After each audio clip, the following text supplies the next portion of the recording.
Hi, I'm Christina. And I'm Matt. And this is New Wayz Podcast.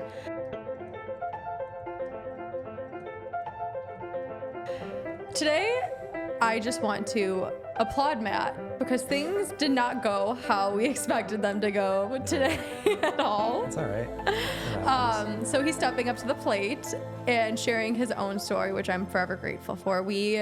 Long story short, we were supposed to have a guest and it didn't work out today. Yep. Something came in and they could not show up. So we were sitting down and talking about what are we going to do? We were going through our list of other topics to discuss that we've previously gone over, but nothing was sticking. Yeah. We were none of this is really the energy we're going for today. It just didn't feel right. Yeah. And then I came up with the idea, since you've interviewed me already, to interview you. Yay. I know, as cringy as that is. No. I know I love sharing my personal experiences, but you aren't so outspoken necessarily. Correct. So like I said, I am so grateful that you're willing to share with everybody today your story about coming out. Yeah. Because for any of our viewers who have not listened to one of our previous podcasts, Matt is a gay male. Yep. And we're going to just go over his story and how he decided to step into his truth and who he is and this fabulous person that is sitting across from me today. I try. So before we get started, let's do our vet sesh. Anything you want to talk about? Well, I know that we are going to Hawaii. We're going to Hawaii. What, 2 days? Is it 2 days? 3 days? Monday. Monday, Today's what, 9 Friday? a.m. Friday, Saturday, Sunday. Okay, so 3 days. I'm so excited. I know it feels so long, but It's been a long time coming. So, we booked it a month ago. Yeah.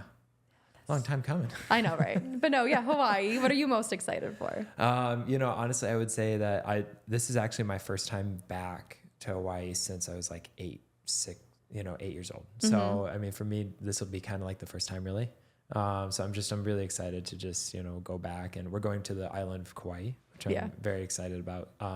The group that we're going with, have already been before, plenty of times. So this will be kind of our first time. Yeah. I've been to Maui, not Kauai. Yep. And that's it. So I've never even been to, and never been to Kauai period. So same. No, so I heard it's gorgeous. I'm just super excited to be going with all you fabulous people too. We're going to have the best time. We got a gorgeous house. We did. And it'll be nice. Very excited. I think I'm most looking forward to just really resetting. Yeah. And just really taking some time and figuring out okay, so it's going to take a week of kind of just, because I think so much of our life is go. Yeah, completely. You and I, especially with work that we both do individually and the work we do together on this podcast, there's just so much always going on. Mm-hmm. And so I think this will be such a great way for us to finally just decompress a little bit. Oh, completely. Very needed. Yeah. I mean, I like to decompress a lot. So this is me in my element. I'm put me in nature by a beach where there's not that much cell service. Hell yes. But no, I think it's going to be great. And I do love how we decided while we're there, we're going to create our manifestation for this podcast in the next 10 years. And as much as we want to decompress, since we're so in love with what we're doing here, we still decided to, we're just we're going to use that to fuel our creativity in a way too. So we're still going to be talking about this, but in more of a fun, creative environment. Truly. Yeah. Very excited. So no, me too. So Monday. Amazing. Okay. Let's get started. So, Matt, let's just kind of go chronologically and start with when did you first kind of know that you weren't your traditional straight and you had interest in men? I think it's interesting because people often ask me, do you feel like it was something you were born with or was it a choice? And I think there's also a lot of arguments around both just as a society. On whether or not being, queer is a choice or if it's sort of something you're just born with. Mm-hmm.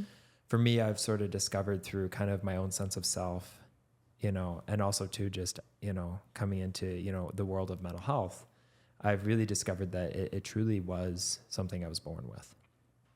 I can look back at kind of the age of, even 8 or 9 and really just connecting very well with a lot of girls that I was just friends with. And so I never had a fear or like any doubt or anything, just being around women constantly. Like they never intimidated me, but like men always intimidated the hell out of me. And so for me, I was one of those kids that could like be around literally all types of people, but especially like girls and stuff was like such a nonchalant, very easy thing for me to do. And I guess I really started kind of noticing a pattern when I was probably 14, 15.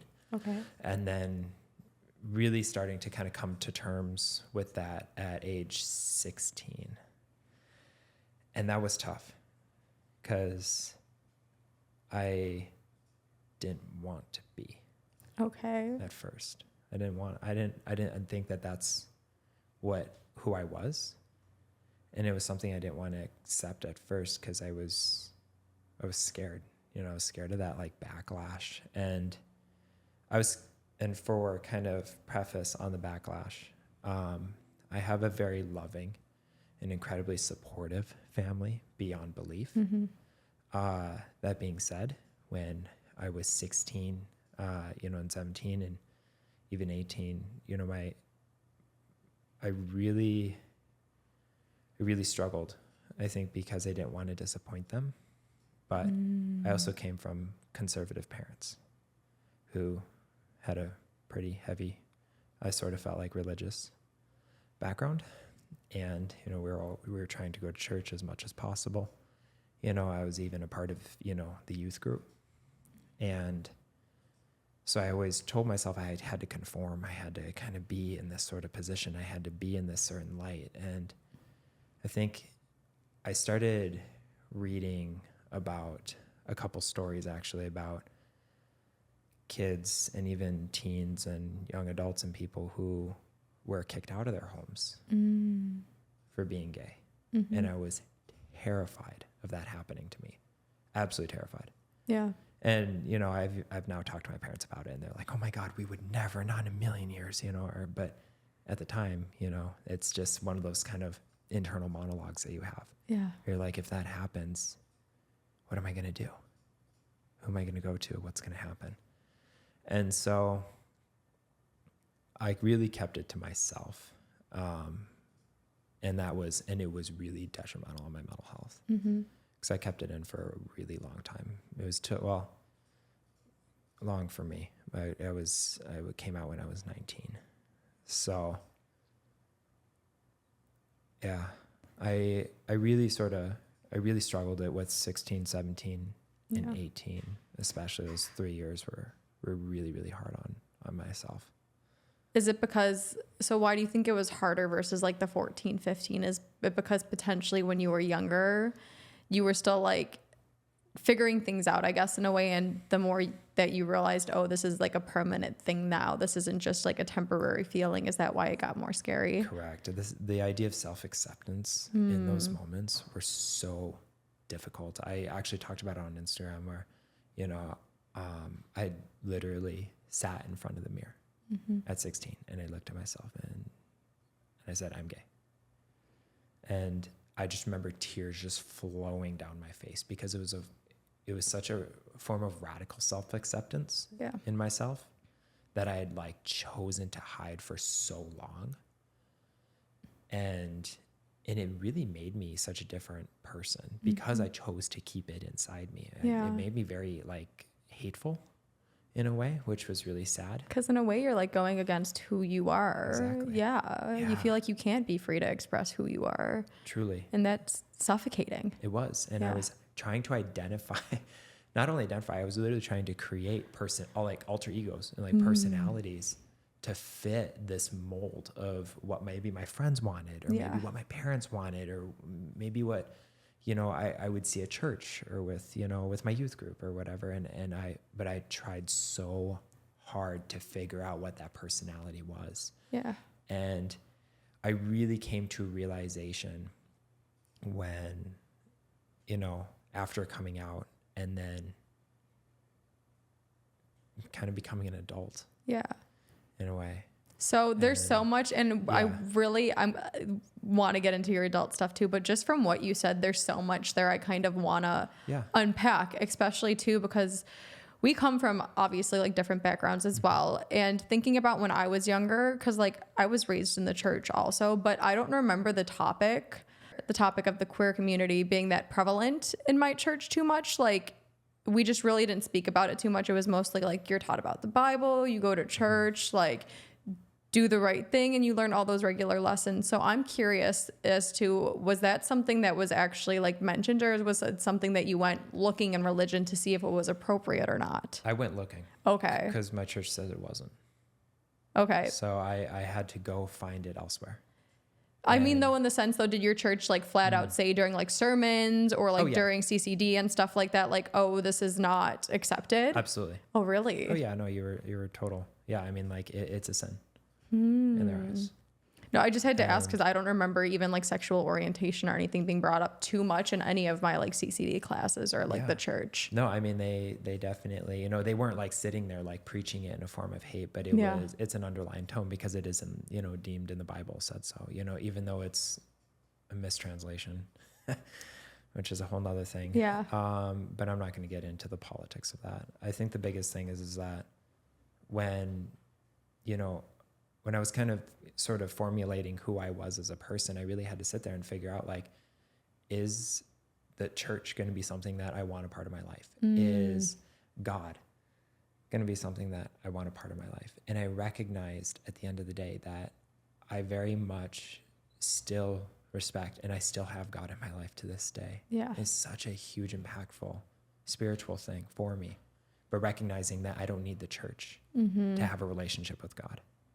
And if you feel like you need if you feel like you need a physical place to have a relationship with God, then maybe you need to consider reevaluating your relationship, because he never gave a shit about whether or not you preached on a fucking rock or if you preached in, you know, a $30 million cathedral.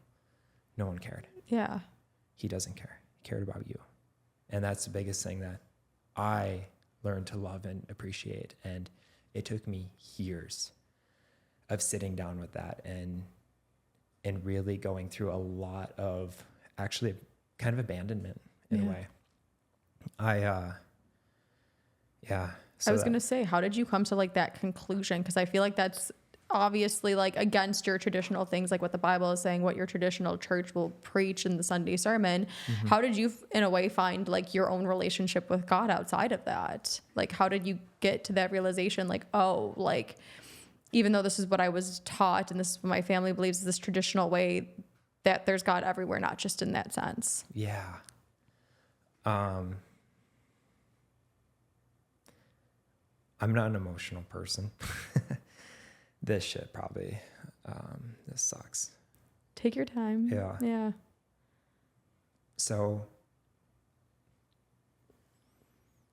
it was 2019 and I actually was a youth pastor. Actually, I was formulated to be a youth pastor. So I was going through like the beginning stages of it. At what age was this? I would say I was 20. Okay. And, you know, I just kind of started the coming out process to a few people. And, you know, I was still pretty private about it. Didn't make, you know, an announcement or anything or made it myself. But I was, at the time I was actually training to be a youth group pastor at a church in Madison, Wisconsin. And,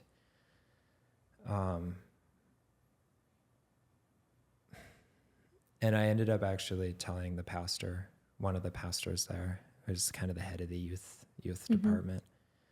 And I told him, I said, hey, just want to let you know, like, I'm really excited to be a part of this. I need to tell you about some things that came up for me and something I've always, you know, had and known. And I told him, I said, I'm gay. And what I thought was going to be a moment of like this huge self-acceptance and just like, hey, like, no problem. You got this. You're amazing. Like, keep going. Like, here, you're like here for our kids, no one else. Yeah. Like, he told me, he's like, you know, we need to remove you from your position.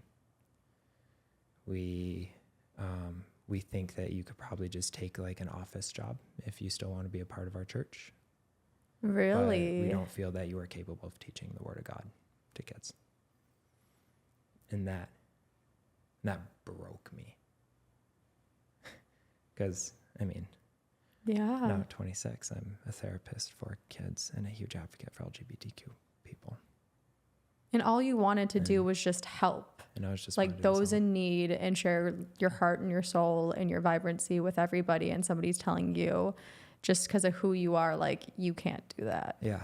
No, it was so hard. And I still keep those thoughts like deep down to this day.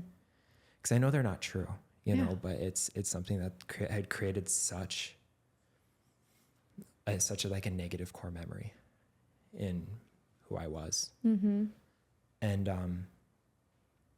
I thought, I was like, fuck, like, this is like God not like love me. Like what did I do wrong? You know? Yeah. So from there, how did you kind of go about the realization that like, that's not your truth, that you can have a relationship with God and other people, and like the way that they view that is kind of just not right, because that is not actually the word of God or any type of religion. It's like, you don't demonize a person for being genuinely who they are. Yeah. You know what I mean? So how'd you go about rebuilding that relationship? I'll never forget calling my mom and just sobbing and just saying, I don't know what I did. I don't know what I did wrong. And she said, you didn't do anything wrong. She's like, you're loved more than you know. And coming back to the thing, like, Yeah. you know, and you're loved more than you know. And I was like, okay, all right. And I went home that day and I really struggled. I really struggled with it. I was in sort of like really massive depression over it. And I ended up actually sitting down at a table just with myself. And I took everything off the table. It was just me on this table. And I put myself on one end and I put God on the other. And I said, if this is going to be a relationship between you and me, I need to know that this is going to be a relationship between you and me and no one else. Yeah. No one else gets to tell me that I'm not loved by you, because no child of God should be telling another child of God that they're not worthy of him.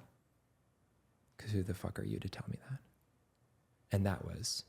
And that to me was literally the pinnacle moment of recognizing that I'm like, I know my truth and I'm holding that. And I'm not allowing anyone to hurt that. That's amazing. Like, just hearing that, how you, for one, took that space and decided to have that conversation. I feel like it's such a cliche sometimes, because people are like, you can't actually just sit down with yourself and like your higher power and talk to them, right? And be like, this is what's true to me. Like, we're making it work. You know what I mean? I feel like people oftentimes think things are circumstantial. And because of that, it holds them in from being their truth selves, and also finding that like freedom, that emotional freedom to like express who they are and know that like they are loved and they are okay, like regardless of what they choose in their life, you know? So I applaud you for that, because a lot of times too, like I said, is like people are scared to like sit down and talk with like this higher power that they think is out there. You know, they think that like the word or the right way is what everybody else is teaching them. But we talk about it so many times. I'm like, one person's truth is made up in their own head based on their own scenarios and their own upbringing and programmings, and what's true to them. That's not what's true to you. So like, that just made my heart so warm, because that's something like I try to do all the time when I'm lost, is I'll sit there and I'll be like, help me. Like, where is this feeling coming from? What do I need right now? Like, show me something, because I need it. Truly. You know, so that's just been so powerful for me in every aspect of life, because you take the time to sit down and realize like there's so much more out there than just what we're told or what other people are preaching. Yeah. So thank you for sharing that. No, thank you so much. And back to kind of like the other things that you mentioned, was you said you put on this persona for other people, right? Yeah. And the first thing that brought me to was I've had the pleasure of being your friend and knowing your other friends from like that stage of your life, right? Like, I met your friend Kenzie recently, and she was even joking with you now. I love that you can joke about it. She was talking with you and she's like, yeah, Matt, remember when you had that girlfriend? We knew you didn't like her that much. Oh, no. Not in a bad way, but they're like, we all kind of knew something was up before like you told them.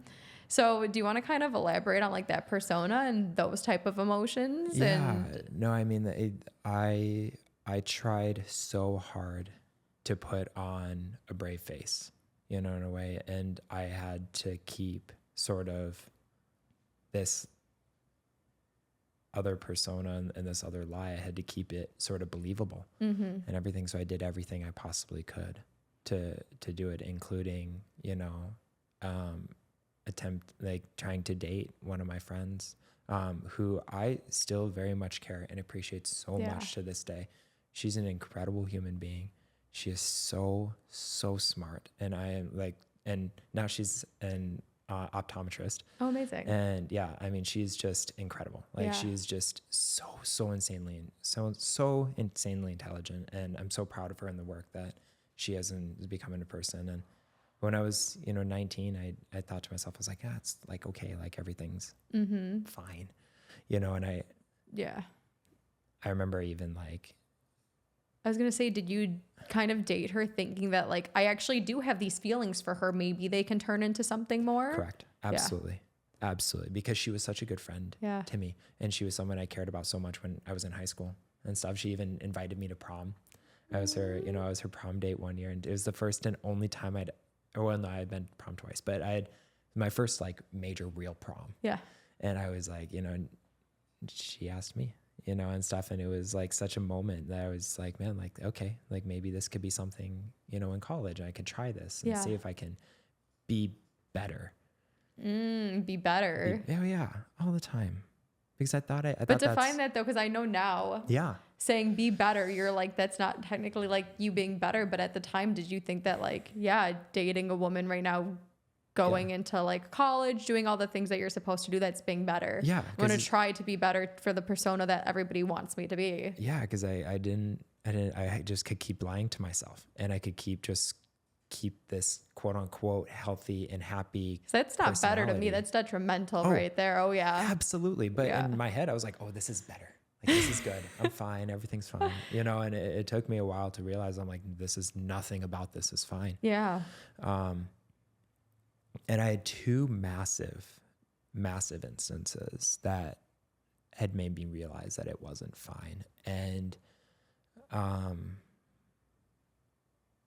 I attempted, twice.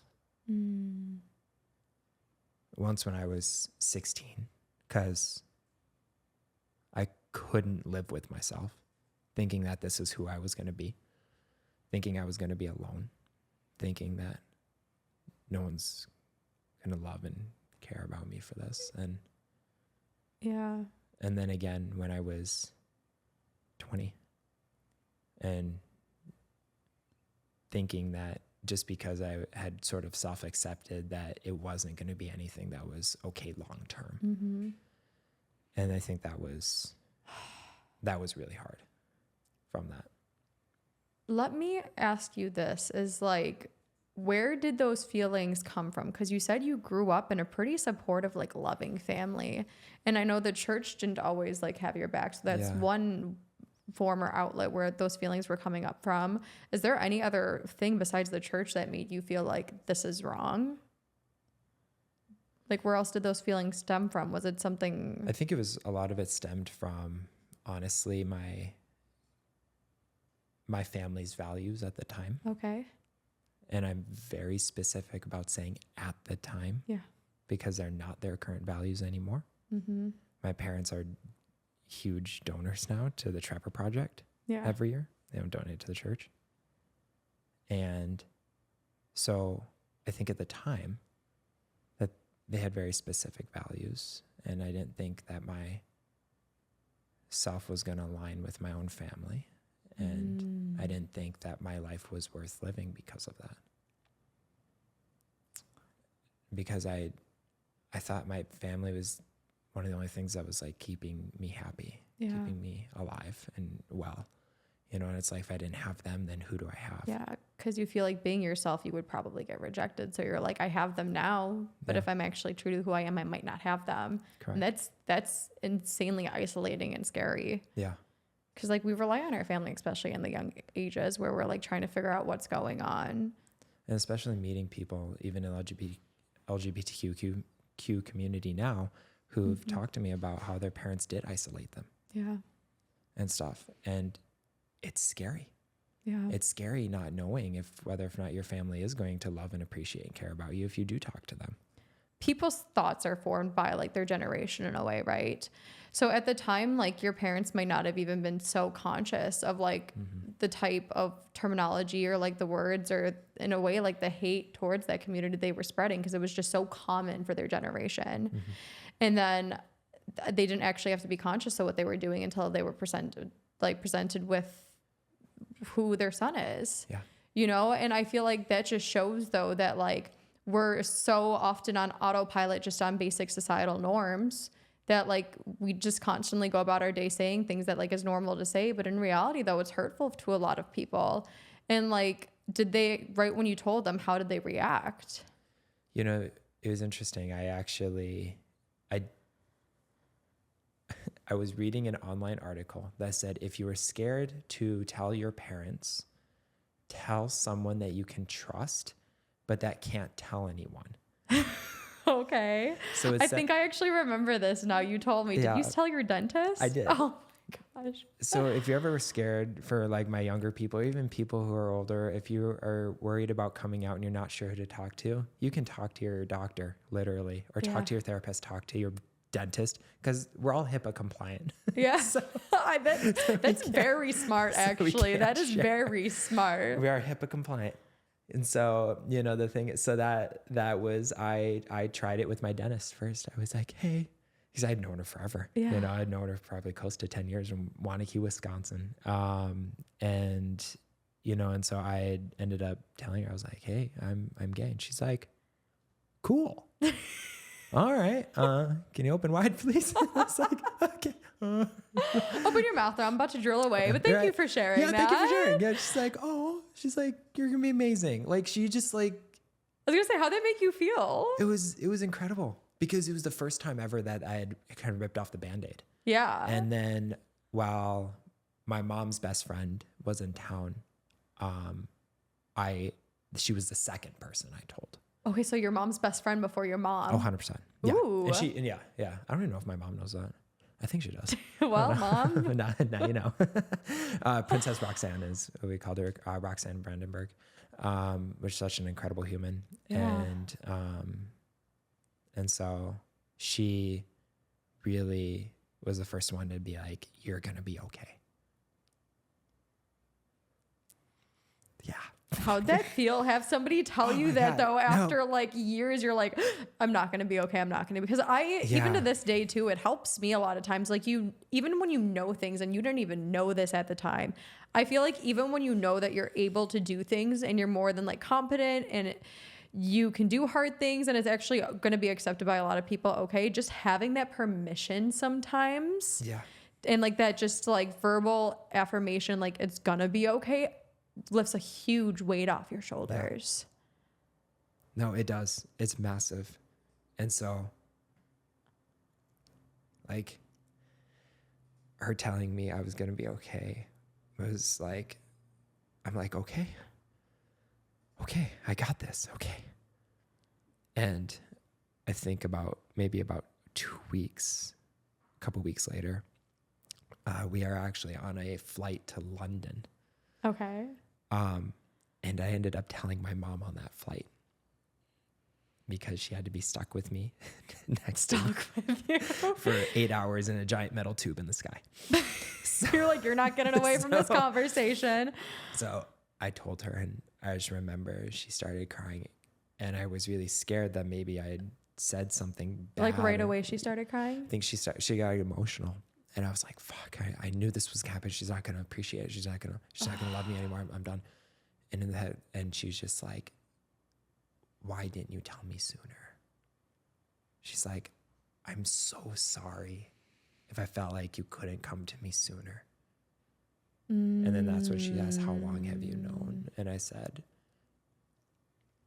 baseline since probably 16, 15. And so she's like, you sat with that for almost 5 years? And I was like, yeah. And she just was like, she's like, thank you for telling me.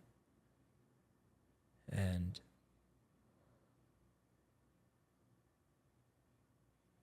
I remember talking to my sister about it too. So And you told your mom first and then your sister and your dad, or? yeah. Okay. Well, so actually I ended up telling my sister very first and Oh, before your mom? before my mom. Oh, okay. Actually, now that I think about it, I did tell my sister first.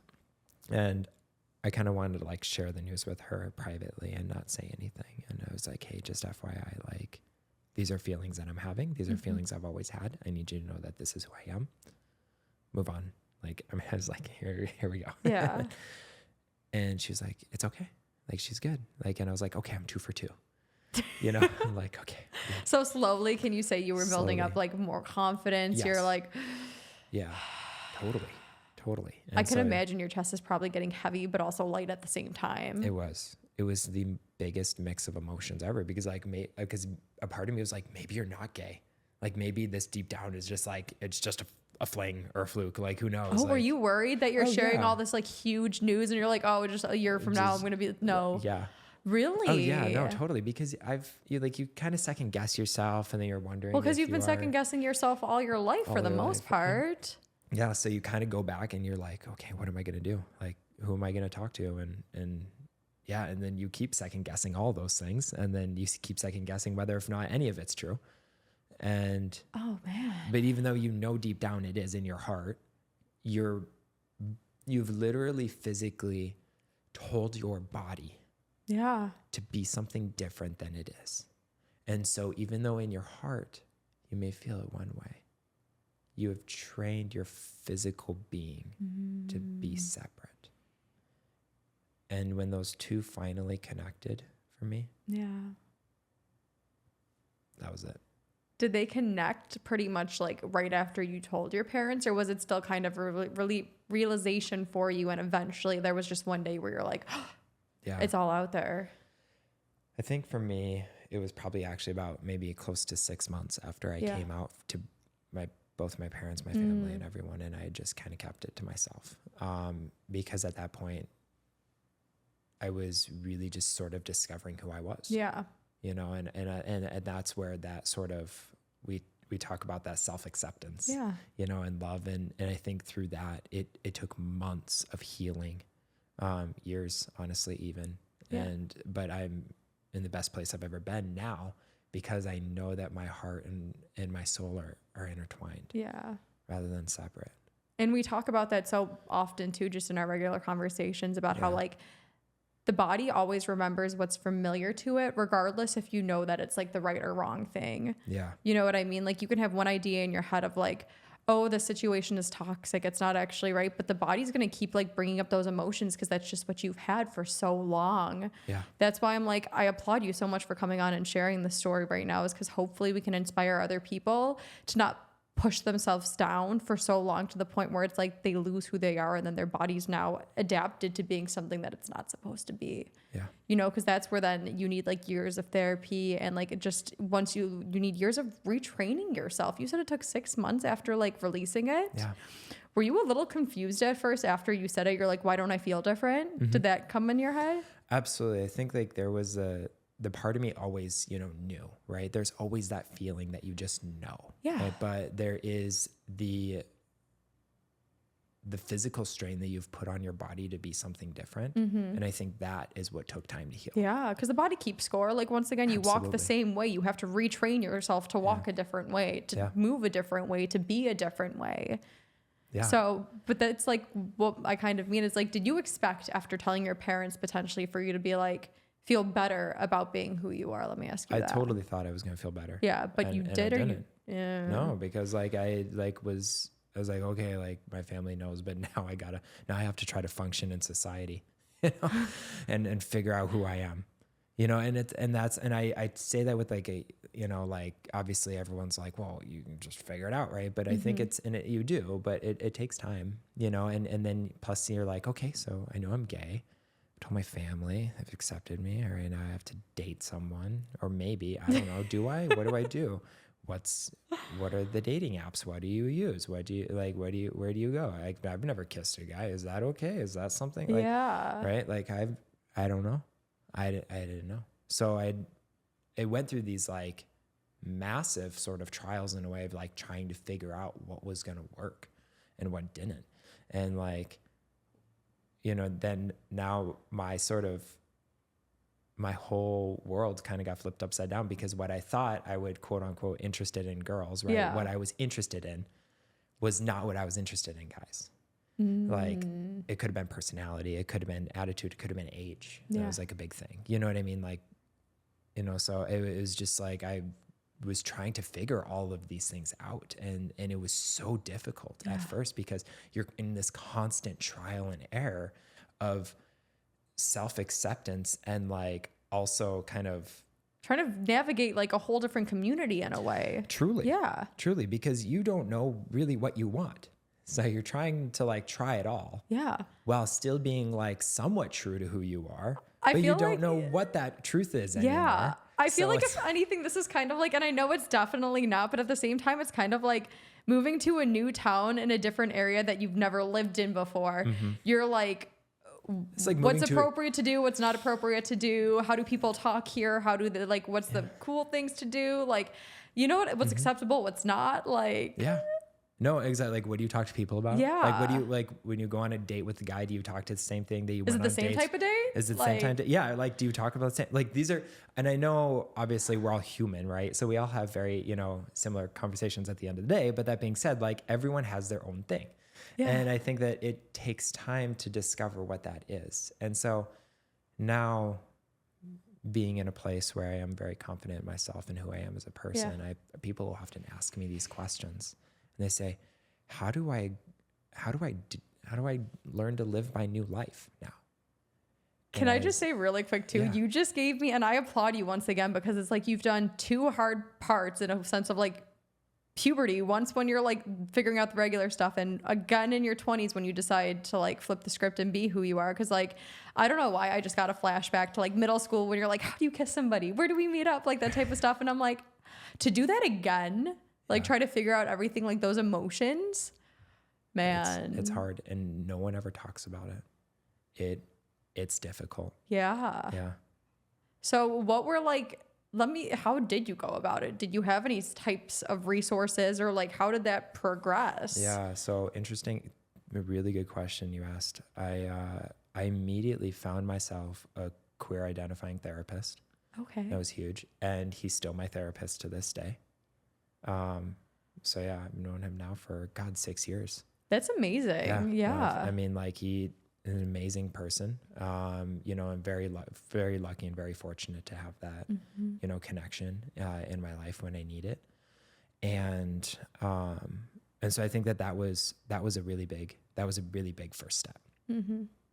Because then I could talk to him about everything. And say like, what's this like? How is this? That's actually, you've been so smart with all of this too. Yeah. Can I say like the way you went about just like coming out and telling people and like feeling the water to actually finding a therapist that you can genuinely relate to on that specific topic. Because I feel like I'm just thinking about anybody, especially like confused in young adulthood, like a lot of times you would think they go to the internet. And as much as I want to say the internet is a valuable source, there's also a lot of misleading, unsafe information out there. So like the fact that you found a therapist that you knew like could kind of understand what you were going through and like help you navigate this new path that you were on is fabulous. Like it's the safest, most probably like emotionally safe way you could have done it. Yeah. Hopefully. Yeah. And it's also a way to, you know, another thing too is again, this isn't everyone's experience, but I waited until I was 18 because I knew I was earlier, but I like waited until I was an adult. I think because I wanted to really be in a place where I could own my own voice in that way. I understand that not everyone's in that predicament and situation, but I really felt like I wanted to be in a position that said, I'm an adult now. I can make decisions for myself, and I am going through these feelings and emotions and identities of, you know, of sort of queer community. And so I'm like, okay, how am I going to go about that? You know, so that was a big thing as well. Making sure that I was like, I need to be an adult to do this. And not saying you have to be an adult to make adult decisions, because by all means, like I knew it when I was 15, 16, but I didn't want to make that decision because of, honestly, my parents were great people, but I was really worried. I was like, man, like if my family kicked me out of the house, like then I'm like a kid without a home, you know? Yeah, you were like, thinking less emotionally and more like logically when it came to that kind of stuff, which is kind of sad though at the same time, because like once again in your young teens and like even when you're in like middle school and stuff, like that's when you should be free to express who you are and feel open and honest enough, especially with your loved ones, to try new things, because that's how you actually figure out like what's true to you and what's not, though, is like saying I have this urge, like let me be open, honest, and explore it in a healthy way, and hopefully somebody like is there to guide me and help me, you know what I mean? So truly, and people can say, what's really interesting is I've actually shared kind of this similar story before, and I had someone tell me, they're like, well, how does that, you know, like you should just know that your parents were going to accept you anyway, you know, anyways, like your parents love you anyways, like it doesn't matter. And I was like, not everyone. Not everyone. And granted, we are in a society, I feel like that is growing. But I mean, I believe that like if I'm correct on these stats from the thing, like we have seen a decrease in LGBTQ homeless population, like strictly just from like parents kicking them out. So we have seen a decrease in that, I believe, from the Covenant House. I'm gonna go ahead and edit all that, but the thing is like that being said, though, we don't know exactly like whether if not that these are like queer identified kids or if that this is like related to like a bigger issue. And so that's also something that is constantly being like talked about often with especially the Covenant House in LA as well as the Trevor Project as a whole. And no, I would like to think too, just like I kind of mentioned, like the generational thing in the beginning when it comes to families and stuff. I feel like your parents, like it just never crossed their mind because like that's just what was ingrained in them from like their parents is like this is the way or whatnot. But I guarantee you too that like, see, they were presented with the opportunity to either change their thinking or stay with what they thought was true to them, but they probably didn't, like, that's the thing. It was probably just living rent free in the back of their head. And it was just, they didn't even think anything of it. So it's like, you'd be surprised when you actually give people the room to like choose for themselves or like the opportunity to realize, oh, like, this is stupid what somebody else told me or what I was taught before. Like, this actually doesn't resonate. When you give people the opportunity, you would be surprised. And that's where I hope now that like, with the times we are growing as a society to be more open and welcoming with people, because that's just hopefully where we're going. Because that's what we need. I've discovered so much through the queer community and queer culture as a whole. I will often just ask people, I say, I'm uneducated on this. Like, tell me about what your experience was like. Tell me about what this, you know, means. Talk to me about drag. How does that, you know, what got you into that? Where was, you know, when was the first time you went to, you know, like a gay community center? And that takes confidence to ask those questions too. It does. But it was amazing meeting all these incredible people who ended up sharing some of these lifelong experiences and talking about what got them into these, you know, certain niches within the queer community that made them feel individual and so special.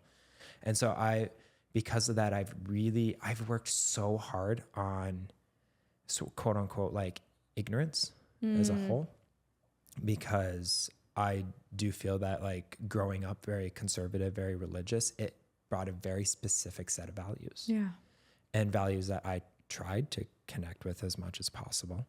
But recognizing that not all of those were true to me. And so I needed to figure out new things for myself. And literally the best way I could do it truly was just asking people in the community, what was your experience like? What was this like? How did you do this? Why did you do this? You know, and I do feel like that people, and not everyone's going to give you an intelligent answer. Not everyone's going to give you an answer that you're going to like, you know, but the thing is at the end of the day is that if you come in curious, people can tell. And people want to know more. And that's why I you know, live curiously. It's one of the biggest things that I've grown to learn from my experiences, just a human. That's why I love what we're doing here is I'm just like, we even talked about it coming on today. We're like, we could talk about this one topic, but like, let's just talk about us and experiences we have been through, because like chances are like your experience, it's not going to be identical to somebody else's. Nobody's is, but like we learn and we grow together. Yeah. And I love that you were curious, because like that's literally how you find out new things about yourself and you grow as a person. Yeah.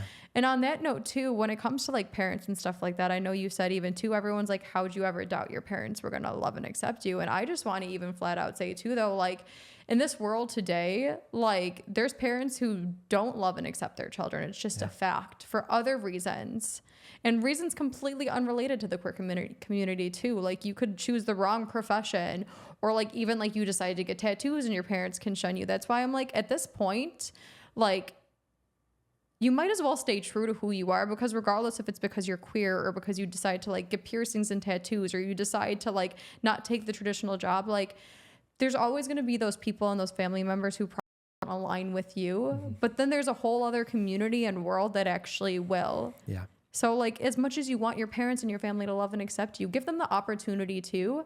And if they don't, there's other communities out there that will. Yep. And that literally is one of the things that saved my life. Yeah. Was knowing that I'm like, okay, I'm not fully alone in this. Like Yeah. there, and even if I don't know you in person, like even seeing your stuff on social media, you know, and just being like, okay, like it's the positive of social media. There's a lot of downs, but I will admit though, like it does empower some people. Yeah. Like, I mean, to see like, you know, I very much grew up as like a sports kid, you know, and stuff. And so to see like athletes come out and then like living true to who they were. And then I was able to do the same. And then finding an entire community through a publication magazine group called Outsports. That was like, that just literally talked about and interviewed athletes that were just coming out or who had already come out and just wanted to share their story. And I was finding hundreds of athletes, and I love you know, that. from all walks of life, and all sports, no matter, you know, from, you know, the toughest sports to, you know, the most skilled sports. So it didn't matter what it was. It was just, it was such a beautiful sort of place to really connect. And and I never really sort of give much credit to it because it was something that just was always there. Yeah. But it was such a huge, impactful part of my life to be able to come out and not only come out, but then come out and share that story. Yeah. But because I felt so empowered because of other people sharing their stories. So that's why I'm like, don't be scared to be you, because chances are somebody needs you for who you genuinely are. And so far, I mean, I love you so much. I just want to say that, like, talking to you about this and just seeing you, like, we've literally just discussed pretty much like a majority of your life. We saw you go through the motions of like not knowing who you are to knowing who you are and not feeling able to express that to like telling your parents and then kind of finding your way. We covered all of that. Now I just want to ask you, like, how do you feel now? Yeah, I mean, I feel light. I'll be honest, because I don't really share this story too much. And happy you did. I mean, me too. Yeah, I was nervous coming into this. I actually was like in your guest bathroom, like just looking at myself in the mirror. I'm like, am I really about to share this story all over again? And not saying there was anything like massively traumatic about it, but it's heavy. And it was a lot for me at that time. And so I was like, okay, if I'm going to do this, I'm going to do this right. I'm going to do this well. And I think that is like, and I was like, if anything, you know, kind of do it for your younger self. Yeah. Oh, you know, envisioning your younger self always gets me. It does. It's like, I'm like, okay, that little boy that was 16 that cried in the mirror, now 26, 10 years later, looking in. Well, your testimony to guess what? It gets better. Truly. Yeah. But, you know, 10 years later, looking back in the mirror and like you're okay. You got this. You so looking in my bathroom mirror to like remember, oh my gosh. So it was kind of a full circle moment in a way. Yeah, I was going to say too, I know like even when I brought this up a little bit, like, and I know you as a person and you are, as much as you say you're not that emotional, you're a deep person. You care a lot about other people as well as like yourself. And I know this was putting you in an extremely vulnerable position that you were willing to go into, but I just want to thank you for that. Thank you so much, because honestly, you wore this conversation so well. Thank you. Like you did fabulous. And over here too, I can't wait to give you a hug after this.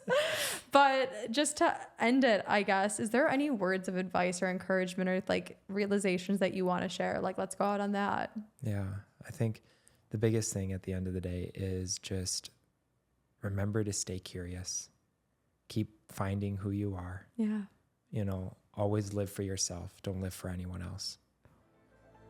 I love that. Always live for yourself. Don't live for anybody else. That's so empowering. Well, thank you so much for sharing your story. Thank you guys for tuning in. Yes, thank you so much. I love you. Until next time.